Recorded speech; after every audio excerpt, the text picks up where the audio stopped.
তফসির তুমি কি এই মাসের বেতন দিছো? জি ম্যাডাম, বেতন দিছি। আরে আচ্ছা আচ্ছা ঠিক আছে। এই নাইম, তুমি কি এই মাসের বেতন দিছো?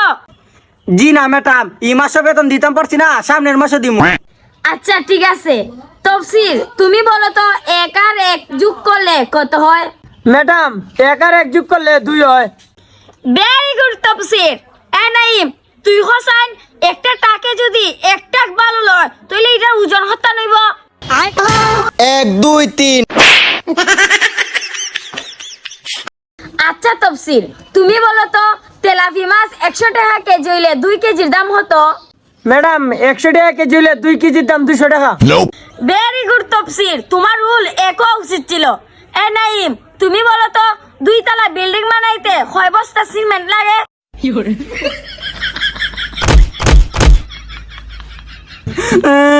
আমি খালি পিঠা খাই। বেতন দেয় না, ফোনও পারে না, এবার তোরে ফেল হয়ে দিমু। এই তফসির তুমি বলো তো 10 থেকে 5 গেলি হতো তাহে? ম্যাডাম, 10 থেকে 5 গেলে 5 থাকে। বাহ তফসির বাহ, তোমাকে আমি মেধাবী স্টুডেন্টে ভর্তি করে দেব। এই নাইম, তুমি বলো তো একটা ট্রেন মলিবাজার থেকে শ্রীমঙ্গল যাইতে 1 ঘন্টা সময় লাগে, তাহলে সিলেট যাইতে কয় ঘন্টা সময় লাগবে?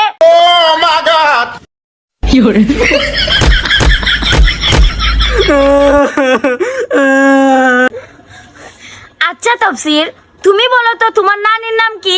ম্যাডাম, আমার নানির নাম লাল বানু। আচ্ছা তফসির তুমি এত তাড়াতাড়ি এত কঠিন প্রশ্ন উত্তর কিভাবে দাও? ম্যাডাম, এগুলো আমার 20 বছরের অভিজ্ঞতা আছে। বাহ তফসির বাহ। এ নাইম, তুমি বলো তো সাকিব খানের নানির নাম কি? ম্যাডাম, এটা আমি পারতাম না।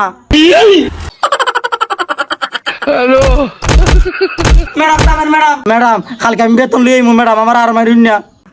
ওকে ঠিক আছে, মনে থাকে যেন।